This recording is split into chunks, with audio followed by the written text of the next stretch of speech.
ए तू उधर मेरी गल सुनो आपा करन लगे मच्छी दा ब्याह आपन जान लगे मेहंदी हां आपा करन लगे मच्छी दा ब्याह मेहंदी मेहंदी इधर आओ है ना निर्देश आ जाओ आई तुम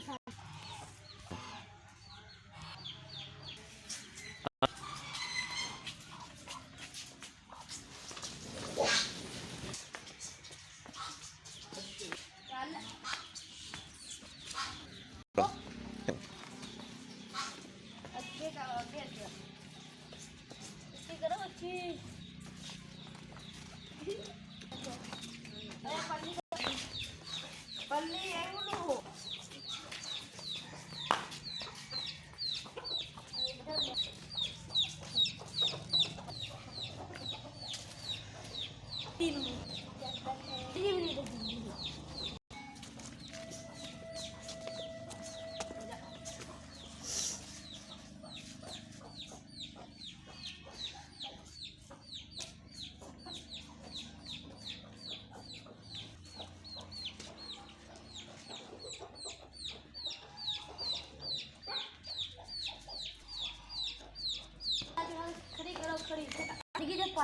एक इधर चल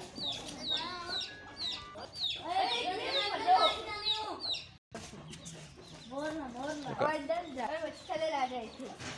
और क्या करो और हमें इंदिए खो जा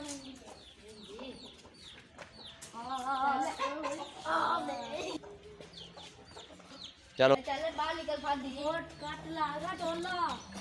हमें इंदिए अरे भाई जी ठंड लग रही है कहां पर मैं वही देखता हूं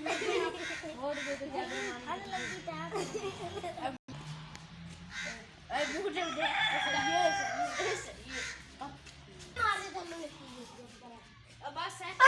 है चल फैसल होने बच्चे को फट के आंगल जा चल इधर सीधा जाओ तुम